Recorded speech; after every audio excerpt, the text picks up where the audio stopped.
Billionaires versus Death, Calico, Altos Labs, and the Anti-Aging Economy. The race to cure death is not being led by governments, philosophers, or spiritual leaders. It's being bankrolled by the world's wealthiest men. Welcome back. I'm Adeline Atlas, 11 times published author, and this is the Immortal series, where we decode the quiet war being waged against mortality itself.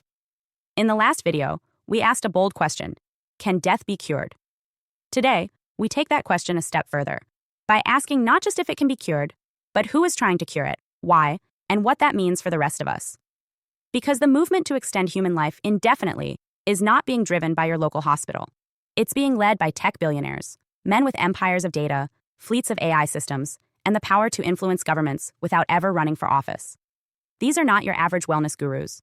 These are the owners of the platforms you use, the devices you carry, and the systems tracking your every click. And now, they want to control your lifespan too. Let's start with a name you've likely heard: Calico. Short for California Life Company, Calico is Google's moonshot at curing aging. It was launched in 2013 with the goal of solving death. Backed by Alphabet, the same company that controls Google Search, YouTube, and your Gmail inbox, Calico operates like a private biotech vault. It employs dozens of elite scientists from the world's top universities and runs under-the-radar research on age reversal, regenerative biology, and life extension. Their labs are focused on identifying the molecular mechanisms of aging and finding interventions that can slow, stop, or reverse them. Next up is Altos Labs, arguably the most mysterious and well-funded anti-aging company on Earth. Founded in 2022, Altos raised a reported $3 billion in its first round, yes, billion, with investors that include Jeff Bezos, formerly the richest man alive. Their mission is to develop cellular rejuvenation programming, which essentially means reprogramming your cells to become young again. Not just in theory, but in biological function. They've recruited Nobel Prize winners, deep learning engineers, and stem cell pioneers to build a new kind of medicine. Not medicine that treats disease, but medicine that resets the biological clock itself. And then there's Peter Thiel, PayPal co-founder, early Facebook investor, and perhaps the most vocal tech billionaire in the longevity space. Thiel has poured money into companies like Unity Biotechnology and the Methuselah Foundation, both of which aim to eliminate senescence, regenerate tissues, and extend human life by decades. Thiel has publicly stated that death is a problem to be solved, not an inevitability. He's even supported cryonics, preserving his body in the hopes of future revival. These aren't isolated cases. Sergey Brin, Sam Altman, Elon Musk, and other powerful figures have all expressed interest in extending life through AI, bioengineering, or digital mind uploading. The ideology driving these ventures is rooted in a shared belief. Death is inefficient. It's outdated. It slows progress, disrupts leadership, and ends the productivity of genius too soon. And for people who worship progress and optimization above all else, that makes death the ultimate bug in the system, one they are hell-bent on debugging.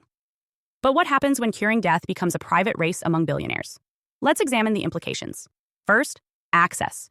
If life extension therapies become real, and all indicators suggest they will these be public goods or luxury products? When the COVID-19 vaccine was released, the richest countries bought up supply first. Now imagine if the product wasn't immunity for a few months, but youth for another 50 years. Do you think that will be distributed evenly across nations, income brackets, and age groups? Or do you think it'll be reserved for those who can afford hundreds of thousands of dollars for private cell reprogramming, organ regeneration, or neural implants? This is how the wealth gap could become a lifespan gap. Not just between nations, but between classes. A new kind of social hierarchy, measured not by net worth, but by biological age. The rich don't just have more money. They have more years, more chances, more time to fail, recover, and succeed again. More leverage to keep power consolidated, because they never age out of it. Second, control. If the ability to reverse aging is patented, trademarked, and licensed by private companies, then life itself becomes a proprietary system. Think about that. Just as we rent our software and stream our entertainment, will we one day rent our vitality? Subscribe to our youth? Get monthly injections to renew our telomeres, but only if we're enrolled in the right platform or ecosystem? What happens when Google doesn't just suggest your next email, it extends your lifespan? When Amazon doesn't just sell you groceries, it regulates your hormones? When the people who sell your data are also in charge of how long you live? This is no longer science fiction, it's biopolitical strategy, and it's already unfolding behind the scenes. To be clear, the science is real.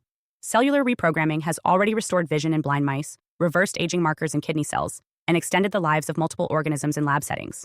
Human trials are beginning cautiously, but they're happening. The issue is not the validity of the research, it's the framework of its control. And here's where the spiritual cost creeps in. As humanity extends life through artificial means, we risk creating a generation that forgets how to die. not in a tragic way, but in a sacred one. Death has always served a purpose. It creates transition. It makes room. It births new eras, clears outdated systems, and invites reflection. But when people can live for centuries, that natural cycle gets interrupted. We risk clinging to the body while the soul withers. We risk preserving power at the cost of evolution. We risk stagnation under the illusion of progress. Some argue that longer life will bring more wisdom, but others warn it could bring eternal adolescence, a population afraid to let go, addicted to youth, obsessed with control. We also have to ask, what happens to the soul? If the body is constantly repaired, but the spirit is neglected, what kind of person emerges? Are we growing in maturity? Or simply stretching out the surface? Are we remembering why we came here? Or are we becoming biological hoarders, afraid to release, to transition, to ascend? And then there's the issue of unintended consequences. If you eliminate death, what happens to reproduction? If people no longer die, will birth rates be capped? Will new souls be denied entry? Will Earth become a museum of immortals, preserved, proud, and permanently stuck in their own era? What happens when immortality becomes the enemy of evolution? You can see the ethical minefield. But most of these companies aren't talking about that. Their focus is results: cell rejuvenation, telomere length, metabolic reversal, mitochondrial restoration. They're focused on metrics, outcomes, efficacy. And that's understandable. It's science. But the lack of broader conversation about meaning, purpose, and spiritual dignity is alarming. Because if you remove death from the system, you don't just add time. You remove depth. You remove the urgency that drives art, love, and legacy. You remove the mystery that makes us humble. You remove the contrast that gives life its shape. So here's the central paradox. Yes, the science of immortality is fascinating. Yes, the ability to repair the body is a miracle of progress. But if it comes without reflection, without moral clarity, and without access for all, it becomes less a gift and more a technology of entitlement. It becomes a tool for the powerful to delay their reckoning, to cling to the physical, to engineer their own heaven without ever facing their own soul. And yet, this is where we are. You live in a time where billionaires are building lifespans the way they once built apps. They are treating the body as code, the cell as hardware, the mind as an interface, and death, just a shutdown problem waiting to be patched. So the question is not, will they succeed? The question is, what will you choose if they do? Will you extend life for freedom or for fear? Will you preserve the body or elevate the soul? Will you take the tech or question its timing? This is the death cure, funded by those who fear the unknown, and you must decide, will you follow them into forever? Or define what forever truly means. Hi, I am Adeline Atlas, 11 times published author, and SOS, School of Soul has a brand new series, the AI and Future Technology series. Look, you know the world is changing, and no, it's not going back to normal. Normal is over, and what's coming next is beyond anything we were prepared for. The School of Soul, AI and Future Technology series includes 319 videos on 1. The Download Society, How Data Has Replaced Destiny. 2. Predictive Future. Your next moves aren't random, they're forecasted. 3. Social credit systems. The behavioral economy now governs access. 4. Hive mind. Synthetic telepathy and collective algorithmic control. 5. Nanobots inside you. Medical, military, and programmable intrusions. 6. Grief tech. AI-fueled digital resurrection and simulated comfort. 7. Uploading your mind, consciousness transfer, and data-based identity. 8. Deep fakes plus AI clones. The replication of reality and identity theft. 9. Quantum humans, the merger of biology with quantum systems. 10. Digital afterlife, where your data goes when you die. 11. Resurrection science, reviving life through synthetic methods. 12.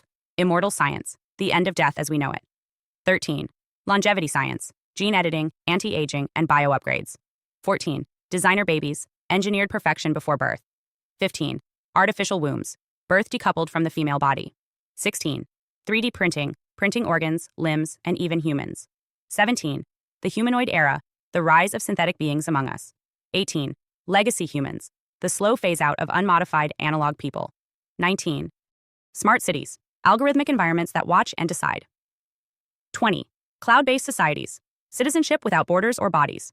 21. Hackable humans, emotion, memory, and behavior under code. 22. Biometric scanning, your body is your password and your prison.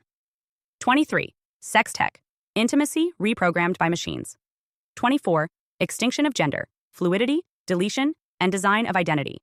Every topic is fully explored with real-world technologies, patents, case studies, ethical analysis, and future forecasts. These aren't someday discussions. This is already happening. Join the SOS School of Soul Vault to overstand the future before it's implemented on you.